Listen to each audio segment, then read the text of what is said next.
Assalamualaikum warahmatullahi wabarakatuh. Hello guys, welcome back to my channel. Apa kabar semuanya? Semoga dimanapun kalian berada tetap dalam keadaan sehat dan semangat ya. Di video kali ini aku akan melanjutkan pembahasan tentang teks eksposisi, yaitu pola pengembangan teks eksposisi. Pembahasan intinya, kita harus tahu dulu nih, apa sih ciri-ciri paragraf atau teks yang baik itu? Ciri-ciri paragraf atau teks yang baik itu setidaknya memiliki 5 ciri. Ciri yang pertama yaitu kesatuan. Maksudnya ialah satu paragraf itu dikendalikan oleh satu gagasan utama saja. Ciri yang kedua yaitu kepaduan, di mana paragraf yang satu dengan paragraf yang lainnya saling berkaitan, sehingga logis. Yang ketiga yaitu ketuntasan. Dalam paragraf disampaikan ide secara tuntas, ditentukan oleh kesempurnaan ide, bukan jumlah kalimatnya. Yang keempat yaitu konsistensi sudut pandang, yakni penulis harus menentukan sudut pandang dalam membahas suatu permasalahan sampai akhir.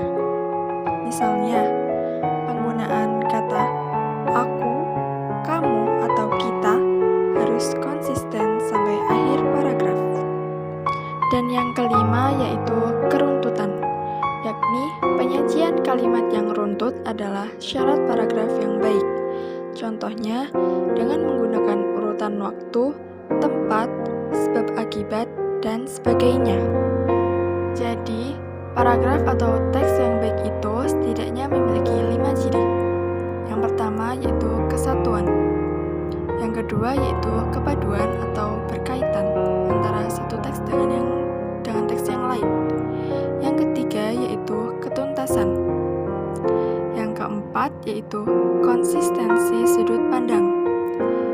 Yang kelima yaitu keruntutan. Dalam pengembangan paragraf, terlebih dulu dilakukan dengan pengenalan gagasan yang dianggap paling utama kedudukannya atau kepentingannya, atau disebut juga dengan ide pokok atau gagasan utama. Baru diikuti dengan gagasan-gagasan yang berupa rincian yang dianggap sebagai gagasan penjelas, atau gagasan yang dianggap kurang penting atau rendah kedudukannya. Baik, kita lanjut ke bahasan berikutnya ya, yaitu pola pengembangan teks eksposisi. Teks eksposisi memiliki 4 pola pengembangan. Di antaranya ada pola pengembangan umum khusus, pola pengembangan khusus umum, pola ilustrasi, dan pola perbandingan. Selanjutnya, mari kita bahas satu persatu dan tak lupa contoh-contohnya juga. Untuk pola pengembangan teks eksposisi yang pertama yaitu pola umum khusus, yakni ide pokok bagian teksnya ditempatkan pada awal paragraf yang kemudian diikuti oleh ide-ide penjelas. Ide-ide penjelasnya merupakan perincian dari ide umum yang dikemukakan sebelumnya. Pola demikian dikenal sebagai paragraf deduktif. Untuk pola pengembangan teks eksposisi yang kedua yaitu pola khusus umum, yakni hal-hal yang bersifat khusus diikuti oleh uraian yang bersifat umum. Bagian terakhir dalam bagian teks ini berfungsi sebagai simpulan atau rangkuman dari pendapat-pendapat yang dikemukakan sebelumnya. Pola ini juga dikenal dengan istilah induktif atau hal-hal khusus menginduk pada hal umum di akhir paragraf. Pola pengembangan teks eksposisi yang ketiga yaitu pola ilustrasi. Pada pola ini, topik gagasan atau pendapat bersifat belum jelas karena merupakan hal umum. ilustrasi sebagai contoh konkret dari topik yang dibawakan. Biasanya, pengalaman pribadi merupakan bahan ilustrasi yang paling efektif dalam meyakinkan suatu gagasan atau kebenaran.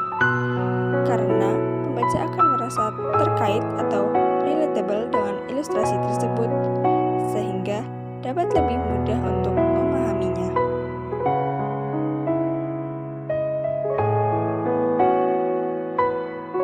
Pola pengembangan teks eksposisi yang keempat yaitu pola perbandingan.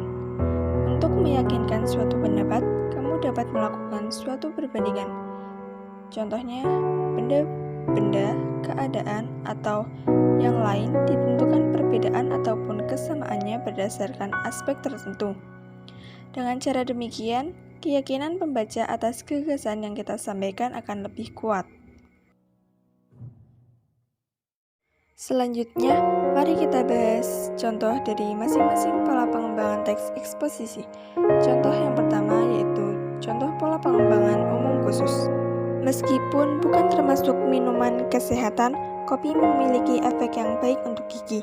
Penelitian terbaru dari negeri Cappuccino, Italia, menguatkan fakta itu.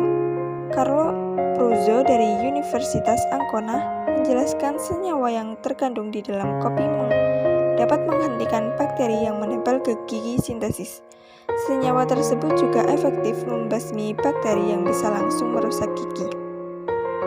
Nah, pada teks di atas, penulis menyampaikan gagasan utama yang sifatnya lebih umum di awal paragraf, yaitu kopi memiliki efek baik untuk gigi.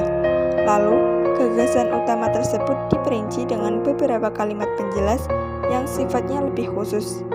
Nah, untuk menjelaskan efek baik kopi untuk gigi, penulis memasukkan beberapa hasil penelitian yang terdapat di kalimat ketiga dan keempat.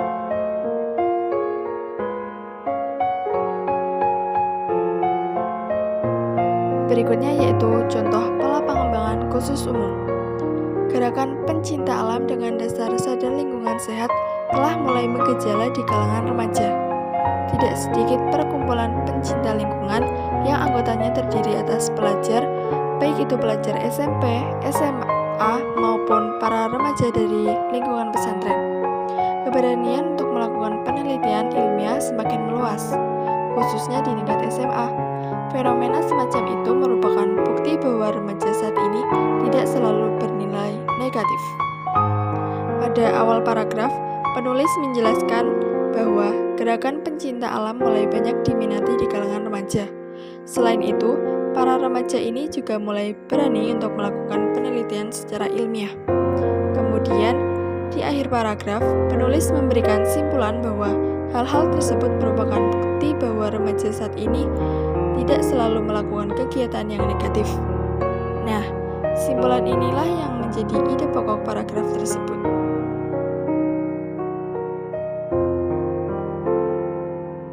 Yang ketiga yaitu contoh pola ilustrasi. Olahraga merupakan rangkaian kegiatan yang menyehatkan badan. Pasalnya, dengan berolahraga kita dapat terhindar dari penyakit. Misalnya saja dengan berenang. Olahraga yang dilakukan di dalam air sangat berguna menyehatkan kesehatan paru-paru dalam bernafas. Selain itu, semua jenis olahraga dapat menyehatkan badan. Nah, pada teks tersebut, penulis menyampaikan gagasan bahwa olahraga merupakan kegiatan yang dapat menyehatkan badan. Kemudian, penulis memberi ilustrasi berupa contoh olahraga renang yang dapat menyehatkan paru-paru dalam bernafas.